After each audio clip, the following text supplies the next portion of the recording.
Some of my most favorite parts of the month come when I get to meet with my mentors. Mentors are people who have experience that you don't have and can speak truth. They're trustworthy and they give you guidance in your life.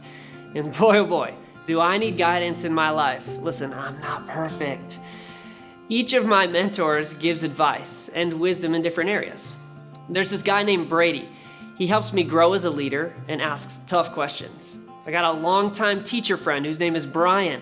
He guides me as someone who works at a church, serving families and students. There's Torin. He presses in on what the gospel of Christ means for my life. And then finally, there's this guy named John. Him and I are both fathers, and we grow together. But he leads me as I try to serve my family well. Each of them has an important voice in my life.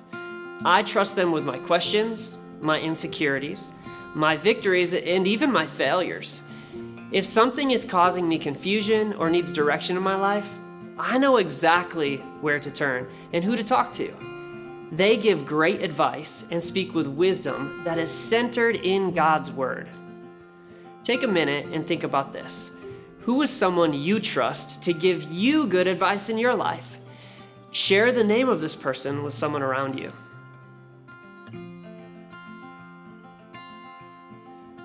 After King Solomon died, it was time for his son to take over as king. His name was Rehoboam. When Rehoboam started as king, he had a little problem with the people in his kingdom. They were all upset with the hard work the previous king, Solomon, had put on them. They had to build a temple and do a bunch of other things. They wanted life to be different from the way it had been in the past. I mean, who could blame them, right? Hard work is, well, it's hard work. Rehoboam wasn't sure what to do, so he went looking for advice. His first stop was the elders. They had life experience, served under Solomon, and loved the Lord. Their advice was wise, and they said this: if today you will be a servant to these people and serve them, they will always be your servants. They were saying, put in some hard work and lead these people by serving them. This advice, it was well known for new kings during this time. Serve the people, gain their trust. But Rehoboam, he didn't like this idea. Why should he have to put in hard work, right? He's the king.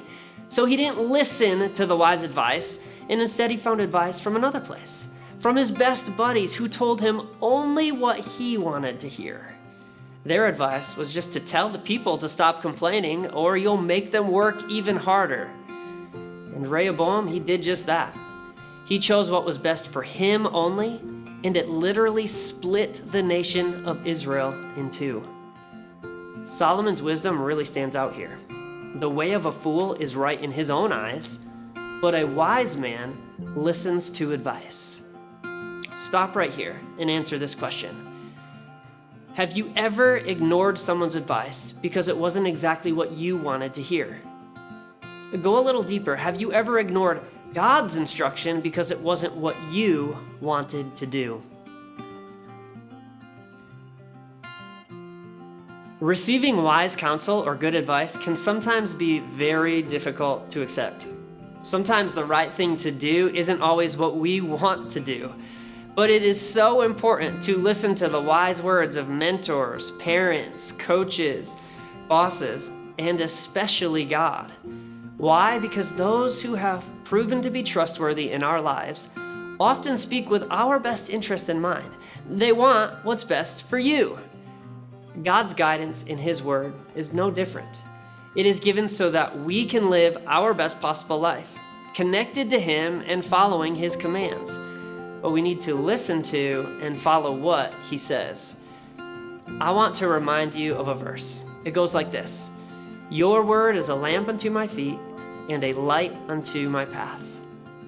If you're in a dark place or just aren't sure what to do in some specific situation, I want to give you this. Seek the wisest words, the wisest counsel and guidance that you can ever find.